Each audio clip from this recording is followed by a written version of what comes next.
O Banco Central acaba de surpreender o mercado e dar uma alta de juros de 1 ponto percentual cheio.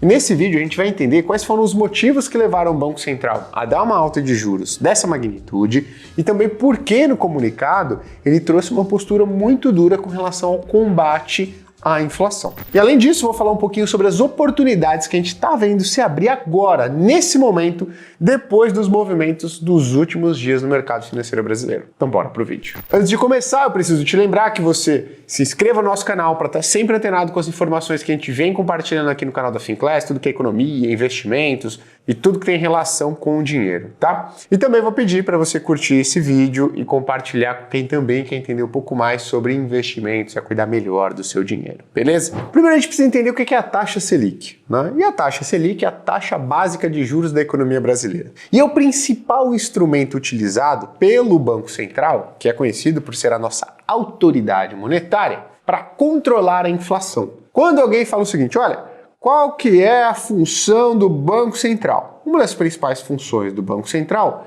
é proteger o valor da moeda. Ou seja, fazer com que a moeda brasileira, o real, tenha um poder de compra relevante, tá certo? Que ela não caia em descrédito. Então ele é conhecido por ser o guardião da nossa moeda. E óbvio, né, também prezar e controlar para que o sistema financeiro brasileiro, né, funcione da melhor maneira possível, tá bom? Mas o Banco Central é o guardião da nossa moeda. Ser o guardião da nossa moeda e garantir o poder de compra da nossa moeda significa que ele precisa controlar uma coisa. Que coisa é essa? Essa coisa que nós brasileiros conhecemos há bastante tempo, né, que é a tão famosa inflação, beleza? Bom, Gui, mas o Banco Central, o que ele faz, né, para controlar a inflação? O que ele acha que é uma inflação ok? O que ele acha que é uma inflação alta? O Banco Central não acha absolutamente nada.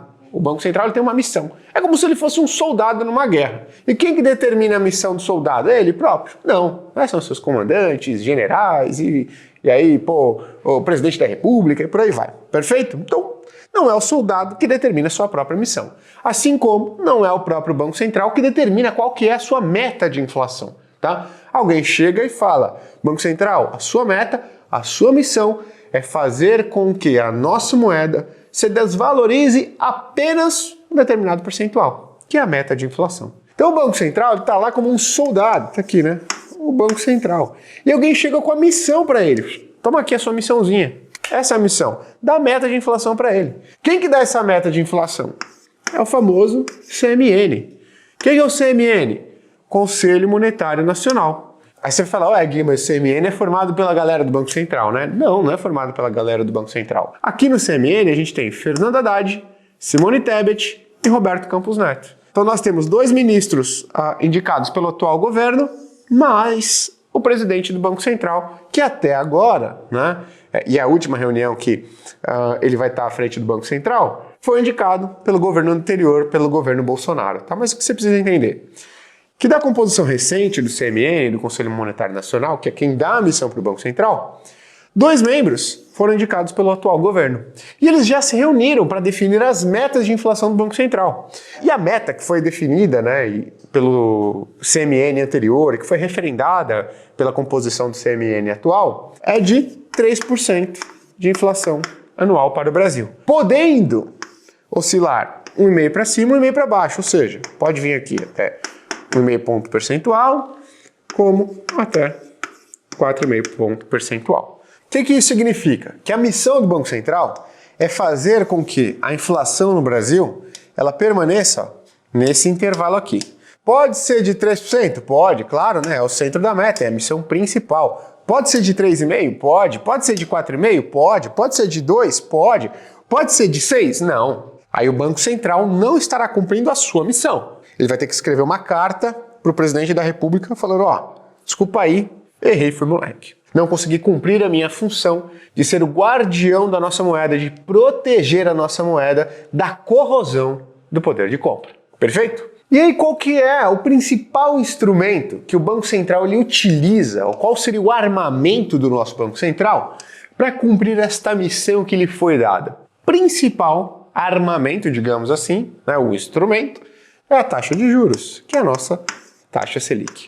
A taxa Selic, ela baliza basicamente todas as outras taxas de juros no Brasil. Ah, Gui, taxa do cartão de crédito. Lógico que tem influência da taxa Selic. Taxa quando eu vou financiar uma televisão lá, crediário, nas Casas Bahia, no Magazine Luiza, ou em qualquer outra loja. Lógico que tem influência da taxa Selic. A taxa quando eu vou comprar um automóvel. Lógico que tem influência da taxa Selic. A taxa quando eu vou comprar um imóvel. Lógico que tem influência da taxa Selic. Quando a taxa Selic cai, todas essas taxinhas aqui, né, que permeiam a economia brasileira, que permeiam todas as formas de crédito da economia brasileira, elas tendem a cair. Aí o que isso tem a ver com o meu dinheiro? Se os juros embutido na compra do seu celular, da sua televisão, do seu carro, do seu apartamento, ele cai, sobra mais dinheiro na sua conta, mais dinheiro livre. Ah, duvido, Gui. Fiz uma simulação aqui para você, tá? Mas aqui para um financiamento imobiliário, perfeito? Só para você entender. Olha só, se você hoje financia 300 mil reais em um imóvel, tá certo? Por um prazo de 30 anos, e a taxa desse financiamento for de 14% ao ano, você vai ter uma prestação de aproximadamente, dá uma olhadinha, R$4.100. Bela de uma grana, hein? Puxa, olha só, 14% ao ano, você financiar um imóvel, 300 mil, prestação de 4.100. Se você for financiar o mesmo imóvel, só que em outro momento, quando a taxa, por exemplo, está em 10,90%, a gente vai colocar aqui, a sua prestação cai para aproximadamente R$3.400. Veja só, é uma diferença por mês de R$700. Cara, é muita coisa. Então o que eu estou falando aqui? Que quando a taxa Selic cai, quando você vai comprar qualquer coisa, né, seja financiado, vai pagar em prestação, ou vai, né, financiar um bem que vai demorar para pagar, e a taxa está baixando, vai sobrar mais dinheiro no seu bolso. Ou mais pessoas vão conseguir fazer essa troca, né, de carro, de televisão, de imóvel. Quando a taxa Selic sobe, a tendência é que todas as outras taxas subam, fazendo com que sobre menos dinheiro para você pagar essas prestações. Qual que é a tendência disso? A economia desacelerar. Quando a economia desacelera, você tem o controle da inflação. Então, o principal instrumento utilizado pelo Banco Central é a taxa Selic. Por quê? Porque deixa o crédito mais caro, apesar de ter outros efeitos, né? Mas desestimula a atividade econômica. E quando você desestimula a atividade econômica, você dá um soco na inflação. Você faz ela perder a força. Então, de maneira simplificada, é assim que a cadeia de eventos ela acontece. O Banco Central percebe que a inflação está perdendo rumo, ele sobe a taxa Selic faz com que outras taxas de juros na economia brasileira subam também, as parcelas ficam mais altas para os consumidores e empresas, então menos consumidores consomem, menos empresas investem e consomem também, consequentemente a atividade econômica desacelera. Como a atividade econômica desacelera, empresas vão deixar de reajustar os seus preços para cima, vão ter menos espaço para fazer isso, porque elas já não estão vendendo tanto, ainda mais se elas continuarem corrigindo o seu preço para cima. Então isso tende a trazer um alívio para a inflação. De maneira simples, é isso. Pô, Gui, isso não explica por que o Banco Central ele deu essa alta de juros e por que ele foi tão duro no seu comunicado. Não explica de verdade. Então eu peguei aqui alguns indicadores, desde a reunião anterior do Banco Central, que aconteceu lá em novembro de 2024, no começo, né? E agora, em dezembro de 2024, para a gente fazer o quê? Para a gente comparar e verificar qual que era esse indicador lá na última reunião do Banco Central e qual que é agora esse indicador, tá bom? E se essa alteração tenderia a trazer uma inflação mais alta ou mais baixa. Ou seja, se o movimento desses indicadores justificam um aumento maior da taxa Selic ou uma postura mais dura do Banco Central com relação ao combate à inflação. Primeiro ponto que a gente vai olhar, obviamente, não teria como olhar outra coisa, é o dólar.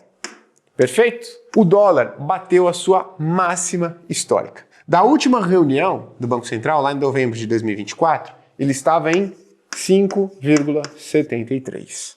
Hoje ele está acima de R$6. Pô, Gui, o que tem a ver? Pobre não come dólar, o brasileiro não come dólar, cara. O dólar só serve para o especulador.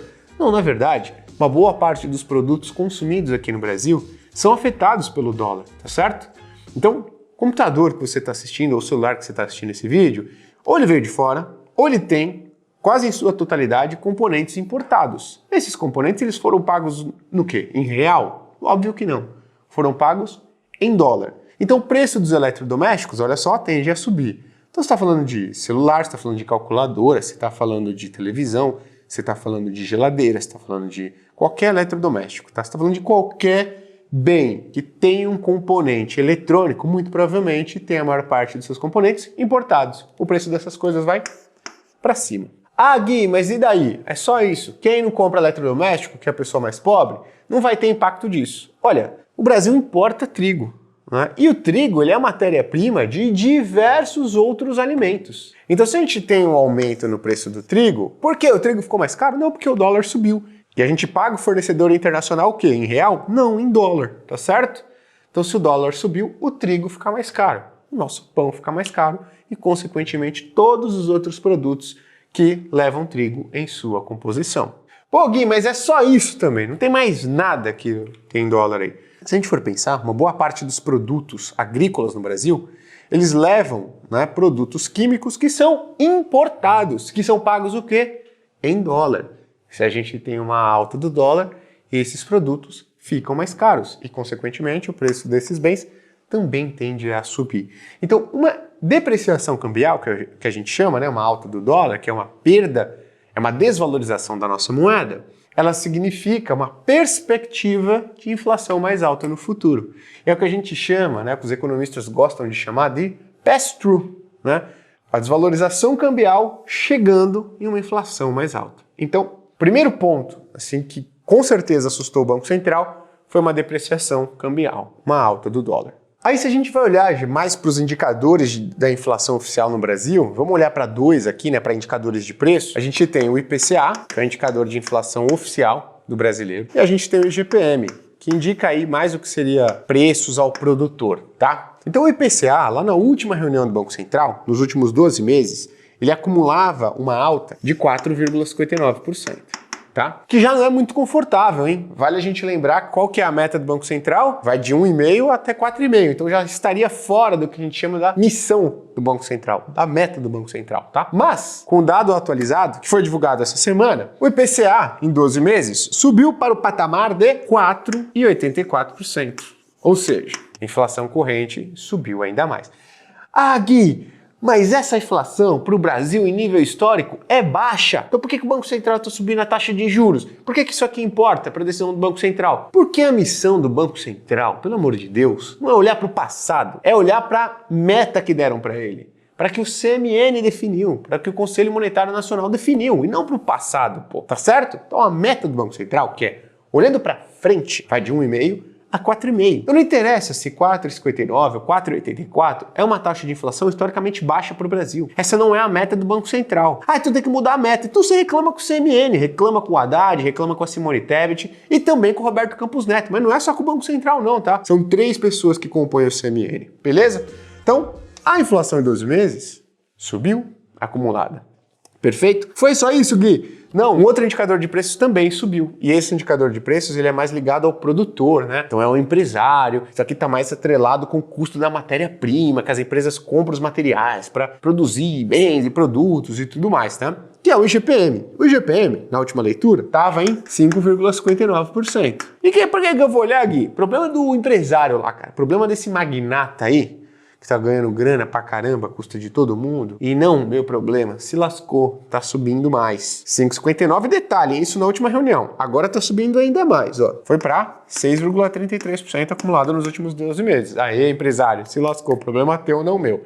Só que o que acontece? A empresa, ela repassa esse aumento de custo para o consumidor. Então, se o produtor tá vendo lá, né? Se o cara que fabrica cápsula da Nespresso tá vendo lá, e aumentou o custo do café para eu comprar o grão, e aumentou o custo do alumínio, aumentou o custo do plástico para eu fazer a cápsula em 6,33%, ele vai chegar pro cara lá, né, de precificação de produto e vai falar, meu amigo, aumenta essa cápsula aí, senão a gente vai ter um lucro menor, uma margem mais apertada. Então, bora repassar esse custo para o cliente. Não é só o cara do café. São todas as empresas repassando esse aumento de custo para o consumidor, tá? Então, a gente costuma dizer, né, que o IPCA, ele engravida do IGPM. Então, se o IGPM está subindo com força, isso pode uma hora se refletir na inflação do consumidor. Então, preocupa isso aqui é preocupante, porque pode indicar uma inflação mais alta à frente. Aí você vai falar o seguinte, Gui, mas beleza, isso daqui é inflação passada. Você acabou de me dizer que o Banco Central ele tem que olhar para frente, se preocupar com o que vai acontecer na frente, como a meta de inflação. Perfeito. Então, para a gente não olhar só para a inflação passada, né, que pode nos dar uma boa ideia do que tende a acontecer ou do que está acontecendo, a gente vai olhar também para as expectativas de inflação. E aí são dezenas de economistas, na verdade mais de 100 economistas, fazendo projeções, né, de inflação, PIB, Selic para os próximos anos. E olha só a deteriorada que a gente observou das expectativas de inflação para os próximos anos, medido pelo Boletim Focus. Olha isso. No último Boletim Focus, a expectativa de inflação para 2025 era de 4,03%. Dentro da meta do Banco Central. Aqui é o 4,5%, tá certo? Aqui é 1,5%. Então, poxa, 4,03% tá mais ou menos aqui, certo? Então tá tranquilo essa expectativa de inflação para 2025. Mas em apenas 45 dias aproximadamente, que foi a última reunião do Banco Central, essa expectativa de inflação subiu para 4,59%, fora do alvo do Banco Central. Então foi para 4,59% em apenas 45 dias. É uma deterioração muito rápida das expectativas de inflação e fez com que as expectativas de inflação fossem para fora do alvo do Banco Central. O Banco Central tem uma missão, entregar a inflação entre 1,5% e 4,5%. Quando ele vê isso aqui, o que ele faz? Deixa eu olhar o que eu tenho aqui de armamento ou de ferramenta, tá certo? Aqui no meu arsenal para tentar segurar esse negócio. O que ele faz? Principal ferramenta, principal instrumento, Selic. Então, dá essa alta de juros, ele traz essa postura um pouco mais dura, porque a deterioração das expectativas de inflação aconteceu de maneira muito forte em um curto espaço de tempo. Se a gente for pegar o que a gente chama de inflação implícita, né? O que é essa inflação implícita, Gui? Essa inflação implícita é o quanto, né, que o mercado está precificando de inflação para o Brasil, na média, para os próximos 10 anos. Essa inflação implícita, para o Brasil, já está perto de 6% ao ano. Sabe o que isso significa? Que investidores, investidoras, empresários e empresárias estão olhando para o Brasil e estão falando assim, ó, cara, a meta do Banco Central é de 3% ao ano para a inflação. Você está com uma credibilidade tão baixa, estão desacreditando tanto no Brasil que estão colocando que a inflação média dos próximos 10 anos vai ser o dobro da meta do Banco Central. O Brasil está sem credibilidade. Você ter isso aqui de expectativa de inflação para os próximos 10 anos, o dobro da meta do Banco Central, é mostrar que a sua autoridade monetária está sem credibilidade alguma. Isso pode acontecer por diversos fatores, tá? Gui, por que uma deterioração tão rápida aconteceu em um curto espaço de tempo? Bom, a gente já trouxe outros vídeos aqui tentando explicar esse fenômeno, mas muito por conta de uma piora da perspectiva fiscal, tá? Tá ficando cada vez mais claro para o brasileiro, para a brasileira, para os investidores e investidoras, para o empresariado brasileiro, que não há uma preocupação fiscal parruda. Ou seja, não há preocupação da classe política brasileira com o nível de dívida pública do Brasil. E qual que é o grande problema? O grande problema é quando você não tem regras fiscais parrudas, quando você não indica para os investidores e investidoras que a sua dívida pública ela vai se estabilizar em algum momento, você tende a ter uma inflação mais alta ao longo do tempo. Quando você tende a ter uma inflação mais alta ao longo do tempo, você tende a observar juros mais altos ao longo do tempo. Quando você observa juros mais altos ao longo do tempo, você observa atividade pior ao longo do tempo. Você percebe o quê? Depois disso, menos empregos ao longo do tempo. Você percebe o quê? Uma pior qualidade de vida para as pessoas ao longo do tempo. Então, essa deterioração tão rápida que a gente observou foi por conta da perda de credibilidade fiscal. Ué, Gui, mas a gente teve um resultado fiscal tão ruim em um curto espaço de tempo? Não. Foi apenas uma sinalização do governo mostrando que ele não está muito preocupado com a perspectiva de endividamento público do Brasil. Tá? Isso aconteceu principalmente por dois fatores. Ele anunciou um pacote de corte de gastos, onde, nas contas dele, ele disse que economizaria aproximadamente 72 bilhões de reais. E a gente tem diversos especialistas em finanças públicas trabalhando em diversas instituições. E é consenso que o pacote do governo federal não vai chegar em um corte de 72 bi. Esse corte deve ficar entre 40 e 50 bilhões de reais. Aí você fala assim, o Gui, o mercado não acredita no governo. Olha que sacanagem. Não é que não acredita. Você faz conta e você vê que não é factível. A mesma coisa que uma pessoa que nunca correu, nunca fez atividade física para você, chega e fala o seguinte, olha, no mês que vem eu vou correr uma maratona, 42 quilômetros. Você fala, pô, legal, hein? É uma promessa minha, eu vou correr. Você fala, bacana. Você acredita que a pessoa vai correr 42 quilômetros? Nunca se movimentou 5 quilômetros de uma vez? Então o que está acontecendo é algo parecido, né? O governo anunciou que vai cortar 72 bi, detalhou ali onde ele acredita que vai conseguir cortar, né, até totalizar esses 72 bi. Economistas fazem as contas, especialistas em finanças públicas e chegam à conclusão que não dá esses 72 bi. É algo entre 40 e 50 bilhões de reais. Primeiro ponto que trouxe aqui essa perda de credibilidade fiscal, que levou ao aumento da expectativa de inflação, que levou ao aumento da expectativa de juros, tá? Que está levando a uma deterioração das expectativas de atividade para o futuro no Brasil, beleza? Bom, e qual que foi o segundo ponto, Gui? Que deixou mais claro que o governo atual está pouco preocupado com a credibilidade fiscal. Bom, o que deixou mais claro foi o governo tentar anunciar, junto com o pacote de corte de gasto, que já era esperado há semanas, que estava sendo discutido há semanas, uma tentativa de fazer o quê? Uma reforma, uma mini reforma da renda no Brasil, sem detalhamento algum. Então, o fato de que isso foi apresentado sem detalhamento algum deixou claro uma coisa, que foi uma tentativa para tentar conter uma perda de popularidade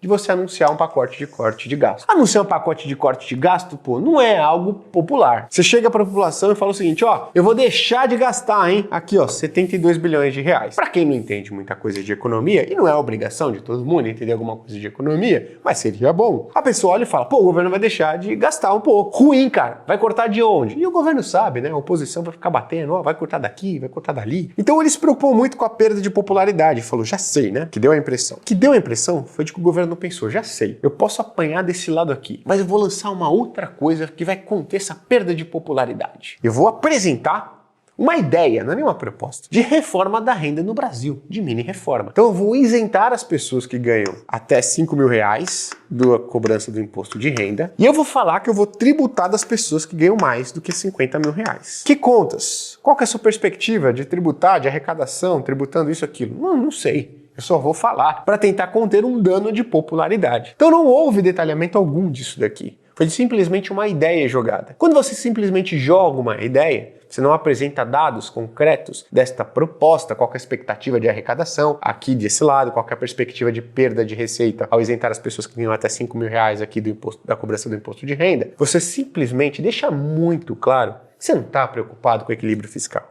Você está simplesmente preocupado com a perda de popularidade que isso daqui pode ter.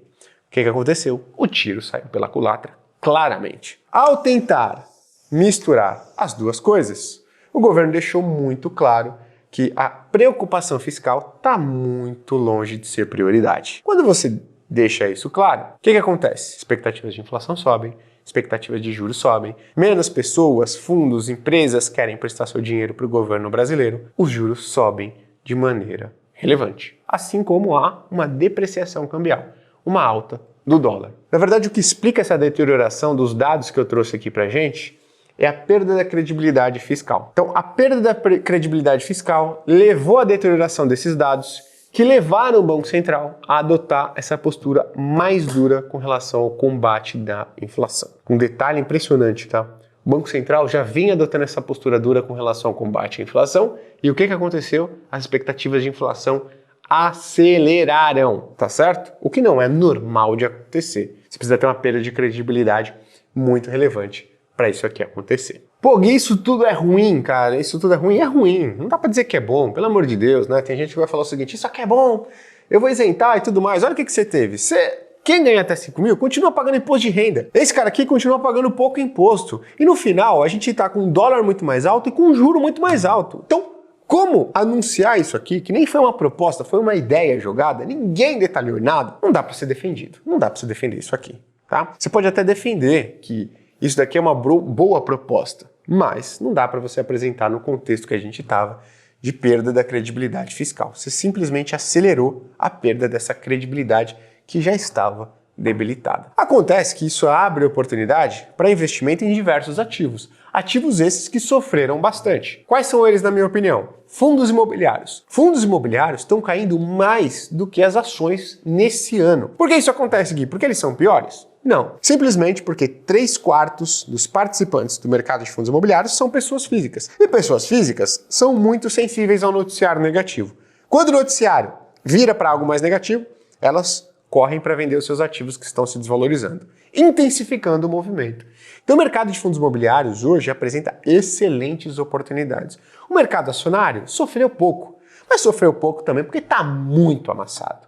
muito amassado há bastante tempo. A gente vai pegar o patamar do Ibovespa hoje, é o mesmo que praticamente 5, 6 anos atrás. Então dá pra gente dizer que as maiores e melhores empresas do Brasil estão basicamente há 5, 6 anos sendo negociadas no mesmo preço. E a inflação nesse período, obviamente, deu as caras, mais de 20, 25% no mesmo período. Então dá pra gente dizer que as empresas brasileiras estão sendo negociadas hoje a um preço de 25 a 30% mais baratas do que estavam há 5, 6 anos atrás, simplesmente porque elas continuam no mesmo preço e a inflação foi corroendo esse valor, tá? E claro que eu não poderia deixar de falar dos títulos de renda fixa. Hoje você encontra níveis de taxas que são raros de se encontrar, principalmente em duas categorias, pré-fixados e indexados à inflação, tá? Eu vou deixar para um outro vídeo a gente falando um pouco mais sobre essas oportunidades no mercado de renda fixa e o que eu enxergo de mais atrativo para 2025 quando o assunto é renda fixa. Espero que você tenha gostado desse vídeo, deixa aqui nos comentários quais seriam os outros vídeos e temas que vocês gostariam de ver. Espero que você tenha gostado, até a próxima, tchau, tchau.